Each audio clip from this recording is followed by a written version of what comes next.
Hey guys, Lord Naren White here, the Holy Ghost, the one true God, back with you with the next video in my series reading A Christmas Carol by Charles Dickens. Without further ado, returning to A Christmas Carol as read by Lord Naren White.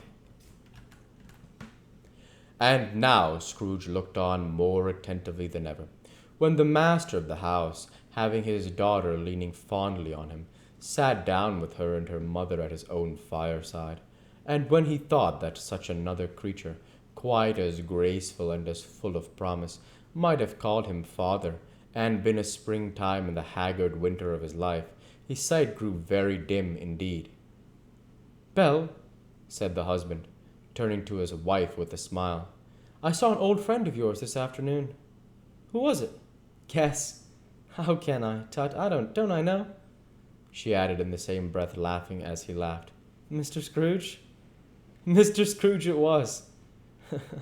I passed his office window, and as it was not shut up, he had a candle inside. I could scarcely help seeing him. His partner lies upon the point of death, I hear, and there he sat, alone, quite alone in the world, I do believe. Spirit. Excuse me. Spirit, said Scrooge in a broken voice. Remove me from this place. I told you these were shadows of things that have been, said the ghost. That they are what they are, do not blame me. Remove me, Scrooge exclaimed. I cannot bear it. He turned upon the ghost, and seeing that it looked upon him with a face, in which some strange way there were fragments of all the faces that had shown him, wrestled with it. Leave me, take me back, haunt me no longer. In the struggle, if that can be called a struggle, in which the ghost, with no visible resistance on its part, was undisturbed by any effort of its adversary, Scrooge observed that its light was burning high and bright, and dimly connecting that with its influence over him. He seized the extinguisher cap, and by a sudden action pressed it down upon its head. The spirit dropped beneath it, so that the extinguisher covered its whole form, but through Scrooge pressed it down with all his force, and he could not hide the light, which streamed from under it, in an unbroken flood upon the ground. He was conscious of being exhausted, and overcome by an irresistible drowsiness, and, further, of being in his own bedroom. He gave the cap a parting squeeze, in which his hand relaxed, and had barely time to reel to bed before he sank into a heavy sleep. Stave 3. The second of the three spirits. Awaking in the middle of a prodigiously tough snore, and sitting up in bed to get his thoughts together, Scrooge had no occasion to be told that the bell was again upon the stroke of 1.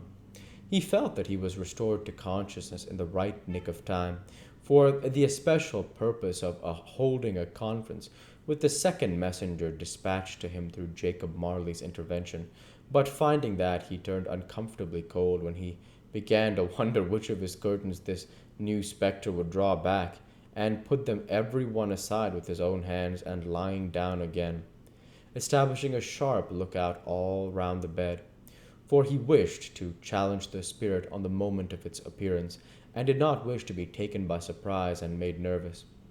Gentlemen of the free and easy sort, who plumed themselves on being acquainted with a move or two, and being usually equal to the time of day, express the wide range of their capacity for adventure by observing that they are good for anything, from pitch and toss to manslaughter, between which opposite extremes, no doubt, there lies a tolerably wide and comprehensive range of subjects, without venturing for Scrooge quite as hardly as this.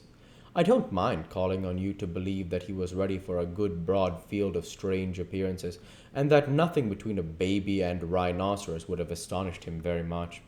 Now, being prepared for almost anything, he was not by any means prepared for nothing, and consequently, when the bell struck 1, and no shape appeared, he was taken with a violent fit of trembling. 5 minutes, 10 minutes, a quarter of an hour went by, yet nothing came. All this time he lay upon his bed, the very core and center of a blaze of ruddy light, which streamed upon it when the clock proclaimed the hour, and which, being only light, was more alarming than a dozen ghosts, as he was powerless to make out what it meant or would be at, and was sometimes apprehensive that he might be at that very moment an interesting case of spontaneous combustion, without having the consolation of knowing it. At last, however, he began to think, as you or I would have thought at first, for it is always the person not in the predicament who knows what ought to have been done in it, and would unquestionably have done it too, at last.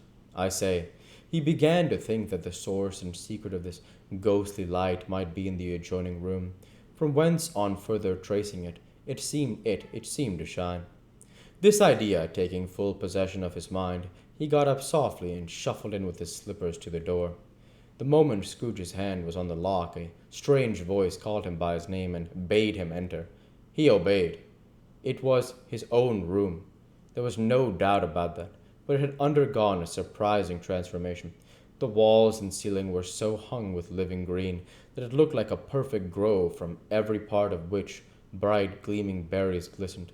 The crisp leaves of holly, mistletoe, and ivy reflected back the light, as if so many little mirrors had been scattered there, and such a mighty blaze went roaring up the chimney, as that dull petrification of a hearth he had never known in Scrooge's time or Marley's, or for many and many a winter season gone. Heaped up on the floor to form a kind of throne were turkeys, geese, game, poultry, brawn, great joints of meat, sucking pigs, long wreaths of sausages, mince pies, plum puddings, barrels of oysters, red-hot chestnuts, cherry-cheeked apples, juicy oranges, luscious pears, immense twelfth cakes, and seething bowls of punch that made the chamber dim with their delicious steam.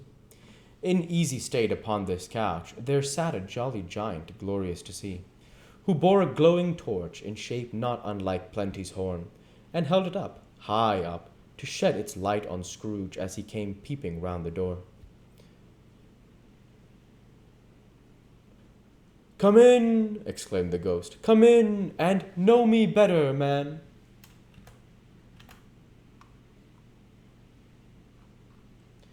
Scrooge entered timidly and hung his head before the spirit. He was not the dogged Scrooge he had been, and though the spirit's eyes were clear and kind, he did not like to meet them.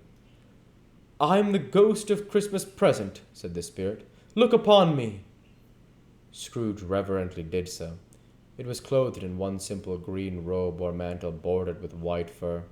This garment hung so loosely on the figure that its capacious breast was bare, as if disdaining to be warded or concealed by any artifice. Its feet, observable beneath the ample folds of the garment, were also bare, and on its head it wore no other covering than a holly wreath, set here and there with shining icicles. His dark brown curls were long and free as its genial face, its sparkling eye, its open hand, its cheery voice, its unconstrained demeanor, and its joyful air.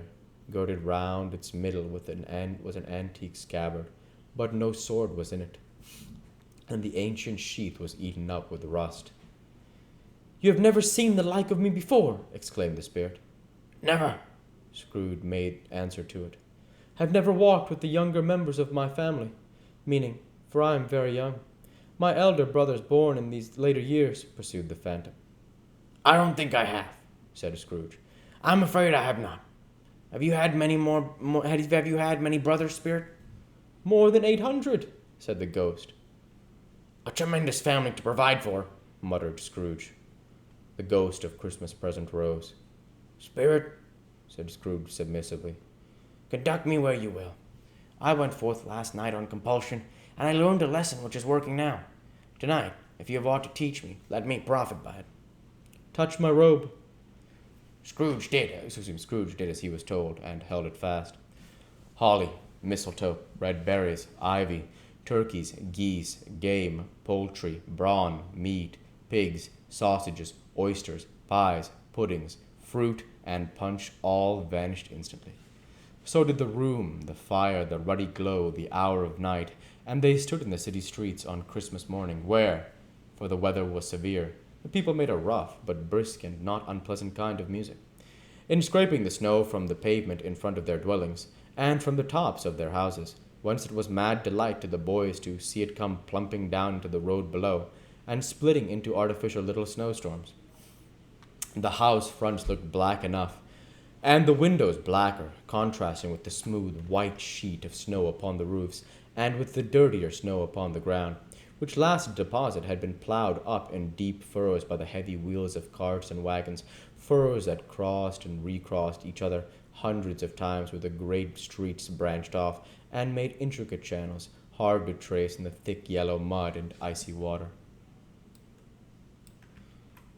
We'll go ahead and stop there for this week.